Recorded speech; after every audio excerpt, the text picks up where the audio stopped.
So guys, today we're talking Marathon's closed alpha, and I'm going to be giving you my thoughts and opinions about the game to hopefully accomplish two things. One, to help the devs with giving them feedback via this video, and two, to help you guys, the viewers, get a better understanding of how Marathon plays.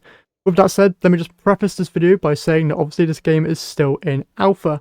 Bungie themselves have said things like the final visuals and graphics, including animations and lighting, the full and polished UI, all runners, all zones including the Marathon ship, pinnacle and in-game content, all weapons, items, consumables, implant cores, and mods, all factions and upgrades, long-term progression and systems, complete narrative and storytelling systems, and final shipping content, ranked play, and final balance are not yet finished. So whilst I might mention some of those things here in this video, my main criticism and points of feedback will be aimed more towards the things that Bungie is looking for feedback on within this closed alpha. So things like weapons and gunplay, maps and survival gameplay, runners including kits and build crafting, early game progression including factions, contracts and faction upgrades, PvP engagements against other runners, and PvE engagements against AI combatants. So let's now dive in with how this game feels to play. Right off the bat, the gunplay feels incredible, like you would expect within a Bungie shooter. If you've played Destiny 2 or even some of the older Halos for that matter, you'll recognise some of the guns with the way that they feel, from the recoil patterns to the sound. It all is great for the most part. Now, one thing that I don't like is how slow you are to ADS in this game. Now, I don't know if this is by design, and maybe there are some upgrades that I need to find to fix this, but having the base version of either your runner or weapons be that slow to ADS just doesn't feel great to me personally. I think a slight increase to the speed there would be great, and the same goes for base reload. It's all kind of just slowed down for no real reason from what I can see. Now, that being said, there are probably some upgrades that will help this, but once again, that should just be part of the base kit for the weapon or runners, and not something they need to find or unlock to make the weapons feel better. But with that said, if you were wondering if this game would have the great Bungie gunplay, I'm happy to say that this game does indeed have the classic Bungie feel, which is a great sign. Now, moving on from weapons, let's go over the playable runners within this alpha. We only had access to 4 of them, those being Locust, Void, Blackbird, and Glitch. All of them with their own base kits and abilities and passives.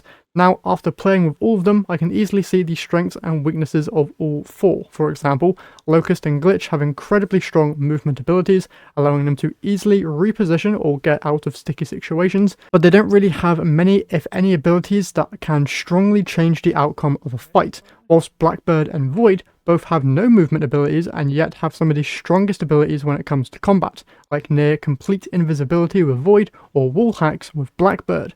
Now, in my opinion, all these characters feel great to play, their base kits are interesting enough for people to find favourites and to enjoy the unique playstyles each one allows. But one thing that Bungie has mentioned a lot with this game is the idea or ability to build craft.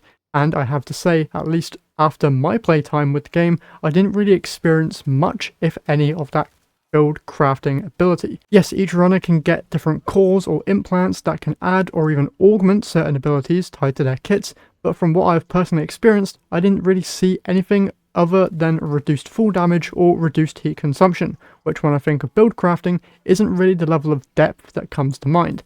Now, this might just be because I have yet to find any of the higher rarity items, which is fair enough. Maybe with higher rarity items comes better build craft potential. But then I'm reminded that this game is an extraction shooter, meaning that once I find those higher quality items, if I die, those things are just gone. So the build that I could have spent hours trying to put together could all be for nothing if I get jumped by an enemy player or an angered UESC bot. As of right now, I don't see how players are meant to get invested in a particular build if in the next game all of those items that make up the build could be lost. In my opinion, I feel that these cores and implants should be similar to the permanent upgrades found within the different faction trees. Like if you want more vault space or higher agility, all you have to do is get to a certain faction rank and find the necessary materials within games, then use those items to get permanent upgrades ready for your next run, instead of always having those key parts of your build being lost when you die. This is just my take on this system though, and maybe once I get the upgrades that allow me to buy these items from the black market, I might feel differently. But currently I'm not the biggest fan of losing major components to my build. I'm fine with losing weapons, backpacks, and the materials that I find within matches, but those build related items IMO need to be permanent items that I keep within a given season. So we've talked about game feel and characters, now let's talk factions and contracts. I made a video yesterday going over everything about factions and contracts, but in terms of how I feel, I think that the way factions and contracts work right now is fine, honestly. Basic idea is you pick up a contract linked to a specific faction you want to gain reputation with, complete said contract within a run, and get rewarded for it. Now in the alpha, the rewards are nothing more than weapons, materials, and I think some cores or implants, which is nice, but I think one major item that these factions are missing as potential rewards is cosmetics. If in the full game I can get a faction-inspired weapon skin or even a runner skin, that would be amazing. Alongside this, one thing that I want to see changed that's directly tied to factions is the materials that you need to find to get some of those faction tree upgrades. In the game right now, if your squad finds a purple or higher rarity material, that item is shared between your squad, which is amazing. But in the early hours of the game, you don't need those higher rarity items, you need the lower ones, and those aren't shared. So now you're rushing to unlooted areas trying to beat your teammates because you need one more microprocessor to get the next vault upgrade. To me, that just feels really bad, and I think that having all materials that your squad finds should be shared between your teammates. And when I say shared, the game literally just duplicates the items. Like for instance, when you find one purple material, everyone gets that one purple material if your team extracts successfully. Now that's all the big topics out the way, so let's just list off some other things here at the end. Both maps feel great to play, although trying to distinguish lootable crates from parts of the map is almost impossible. Enemy AI combatants feel great to fight, although the loot that they drop doesn't currently feel worth the amount of ammo it takes to defeat them. I currently really like that I'm able to easily tell the difference between other player characters and the environment, but because of some of the stuff that isn't quite finished, I'm expecting that to change, but if it could change only a little, that would be great. If a feature could be added to track desired materials and for those materials to be marked on the HUD when I get close to them, that would be amazing. Feel like a lockbox or safe system would be great, so I can at least keep a weapon that I like, would be awesome. Please let me activate multiple contracts, at least one for each faction would be great, or at least if contracts overlap in some way, please let me try and do both of them at the same time. And then finally, please add a solo mode, because constantly playing in squads is not very great if you don't have friends to play with. And I think that is everything. Overall, I'm having a lot of fun with this closed alpha. This game is far from perfect, but for right now, it's okay.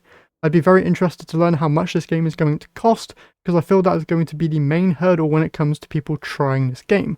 An open beta would be a great way to tackle this though, so hopefully one gets announced somewhat soon. And that is it for my thoughts on Marathon. If you have been able to play, let me know what you guys think. And even if you haven't been able to play, leave me some questions down below in the comments and I'll see if I can answer any of them. But yeah, hopefully you guys enjoyed the video. If you did, remember to leave a like and subscribe if you haven't done so already. And I'll catch you all in the next one.